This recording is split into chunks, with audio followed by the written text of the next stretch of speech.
اگر ان کا لیکن بجلی کا اسد بل صاحب سوال تیرا 20,000 یہ سے بھی ہے لے نا، کے وہ تو 50,000 لگایا گیا تک ہے یہ فکس ٹیکس، لیکن یہ کراچی والوں کے لیے زیادہ کیوں ہے؟ یہاں پہ میں اسی نقطے کی طرف آ رہا تھا.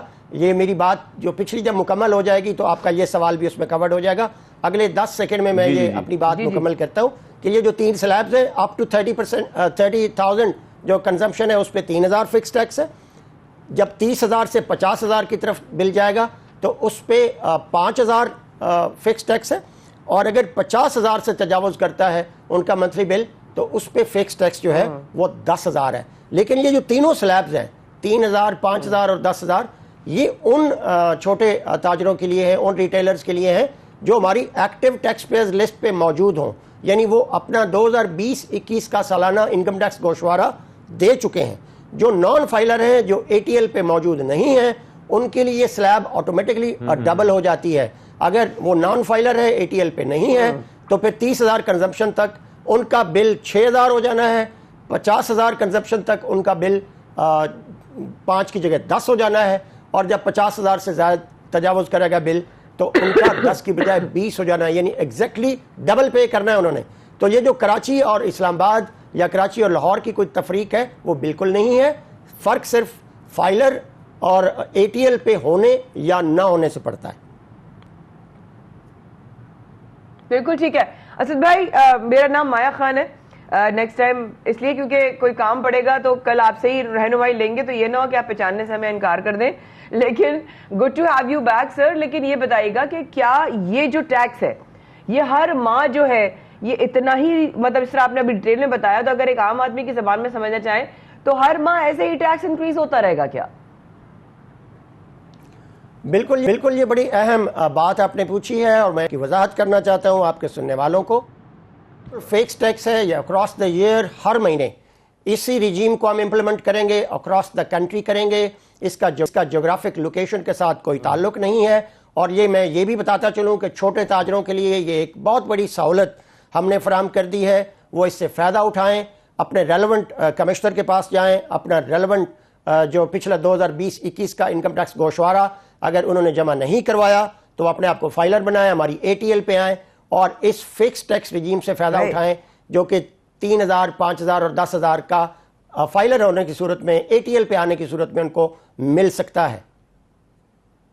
اچھا اسد صاحب تھوڑا سا ایف وی آر کے بارے میں بتائیں کہ اس نئے طریقہ کار سے سالانہ ایف وی آر کتنا ٹیکس اکٹھا کر سکتا ہے؟ اس کا تخمینہ لگایا گیا ہے کوئی؟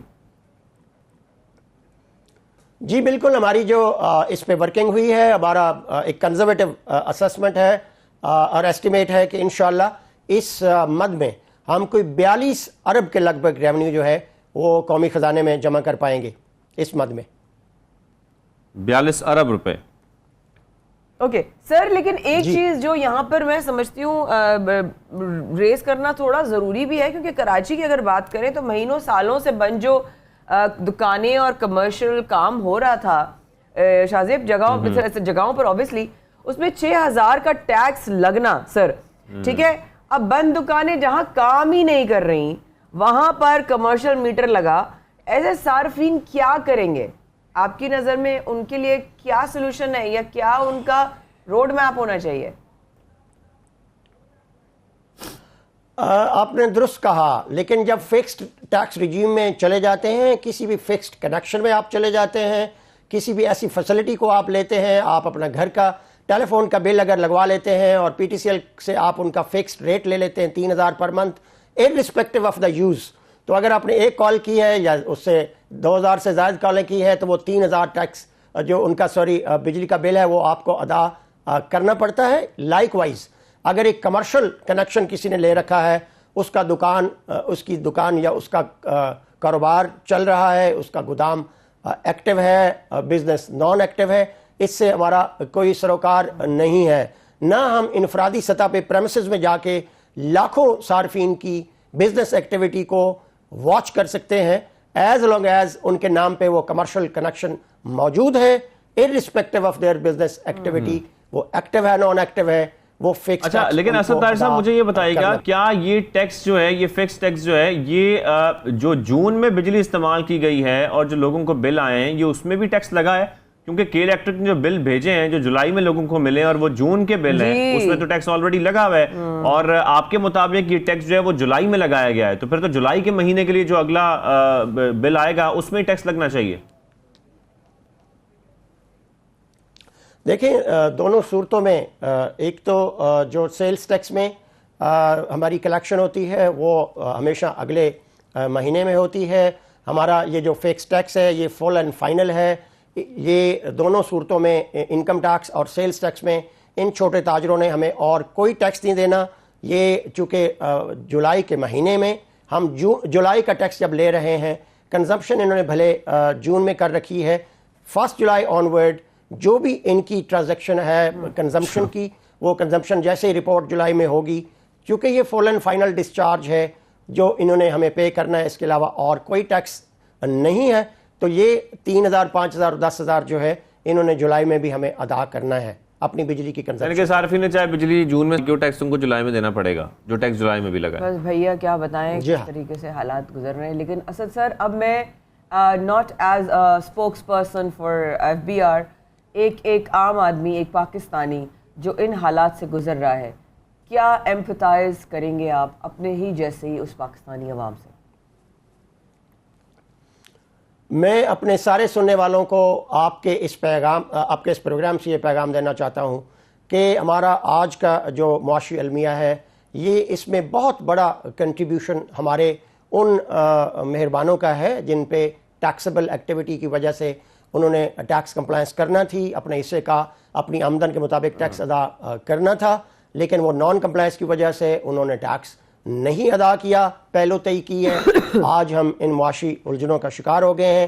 آپ کے اس پروگرام کے توسط سے میں اپنے تمام سننے والے پاکستانیوں سے یہ اپیل کرتا ہوں بطور اسپوکس پرسن FBR کہ وہ اپنے حصے کا ٹیکس ادا کر رہے ہیں اپنی آمدن وسائل کے مطابق، اور FBR کے ساتھ تعاون کریں، چونکہ ایک مضبوط FBR ہی مضبوط معاشی پاکستان کی ضمانت فراہم کر سکتا ہے۔ Right. Thank you so much, Asdai Saab, spokesperson for FBR was with us. Thank you so much. Have a blessed one جی، آپ نے وقت نکالا پروگرام میں آئے، اور جیسے کہ شاہ زیب صاحب نے شروع میں مجھ سے پوچھا تھا کہ آپ کچھ ٹھیک نہیں لگ رہے ہیں، اور بیچ اس کی بہت ساری وجوہات ہیں، اور کیوں نہ ہم سب سے پہلے برساتی نالوں کے حوالے سے جس طریقے سے وہ پرابلمز وہاں ہوئی، تجاوزات قائم کیے جاتے ہیں، بالکل یس ایگزیکٹلی، اور یہی پرابلم ہے کہ جب تجاوزات قائم ہوں گے نالوں کے اوپر تو پھر نالوں سے نکاسیاب کس طریقے سے ہوگی، اور علاقے ڈوب جاتے ہیں، شہر ڈوب جاتے ہیں۔ بہت سارے علاقے ہم دیکھ رہے ہیں مایا جہاں پر بارشیں ہوئی ہیں وہاں پر ابھی تک خیر بارشیں مسلسل ہو رہی ہیں، لیکن جب باقی علاقے صاف ہو سکتے ہیں تو پھر وہ کیوں نہیں ہو سکتے؟ سوال تو یہ پیدا ہوتا ہے۔ اگر باقی علاقوں میں ڈرینیج سسٹم اس طرح کا ہے کہ وہاں سے پانی کلیئر ہو سکتا ہے، تو جن علاقوں کی صورتحال ہم آپ کو دکھا رہے ہیں وہاں سے پانی کیوں نہیں نکل سکتا؟ تو یہ نالوں پر تجاوزات جو قائم ہیں ان کو ختم کرنا بہت ضروری ہے، پھر نالوں کی صفائی بڑی ضروری ہے۔ ہم دیکھ رہے تھے کہ جب بارش ہو جاتی ہے، نہیں جب بارش ہو جاتی ہے نالوں کی صفائی اس کے بعد شروع ہوتی ہے، یہ بات دیکھ کر اور یہ مناظر دیکھ کر ہم بڑے حیران ہوتے ہیں۔ خیر اس کے بعد بارشوں میں جو مسائل ہوئے وہ تو ہوئے، جو لوگ پریشان ہوئے وہ تو ہوئے، بارشوں کے بعد بڑے مسائل پیدا ہو جاتے ہیں، بہت ساری بیماریاں ہیں۔ پھر ہم آج کل دیکھ رہے ہیں یہ جو مکھیاں ہیں نا مایا، یہ بھی بڑھتی جا رہی ہیں، بالکل بڑھتی جا رہی ہیں۔ لیکن ایک رپورٹ دیکھ لیتے ہیں نمائندہ راجو 2 فرید عالم صاحب، تو جو ہے وہ یہاں near we can hear you, so Farid Alam صاحب جو ہیں ہمیں بتانے ہیں۔ جی فرید بھائی بتائیے کیا سچویشن ہے؟ جی بالکل، ہر سال مونسون میں شہر قائد کے ڈوبنے کی جو بڑی 2 وجوہات ہیں، چھوٹے اور بڑے نالوں پہ قائم تجاوزات اور کچرے کی ناقص صفائی۔ کہیں پھل والے بیٹھے ہیں تو کہیں کشن میکر بیٹھے ہیں، کہیں ہوٹل قائم ہے، کہیں ڈینٹر بیٹھا ہوا ہے، کہیں کباڑی نے اپنی دکان کھولی ہوئی ہے، تو کہیں گنے کی مشین والا قابض ہے۔ یہ تمام قابضین دن بھر جو کام کرتے ہیں رات کے اوقات میں اپنا تمام کچرا، پھل والے پھلوں کی باسکٹ، ٹوکریاں، پیٹیاں، یہ سب کاغذ، بھوسا، یہ سب جو ہے چھوٹے نالے میں ڈال دیتے ہیں۔ اسی طرح ڈینٹر، پینٹر، اپنا لوہے کا سامان کچرا جو بچتا ہے وہ بھی چھوٹے نالے میں ڈالتے ہیں۔ اسی طرح ہوٹل مالکان اپنی چائے کی پتی وغیرہ جو بھی ان کا فضلہ ہے وہ سب لا کر ڈسٹ بن کے بجائے یا کچرا کنڈی میں ڈالنے کے بجائے آسان طریقے سے چھوٹے نالوں میں جو ان کے سامنے سے نالا گزر رہا ہے اس میں ڈال دیتے ہیں، جس کی وجہ سے یہ نالے جو 4 سے 5 فٹ چوڑے ہیں اور تقریباً 10 فٹ گہرے ہیں، آدھے سے زیادہ کچرے سے بھر چکے ہیں، جن کی صفائی کرنا بڑا ممکن نہیں ہے۔ بلدیاتی اداروں کی جانب سے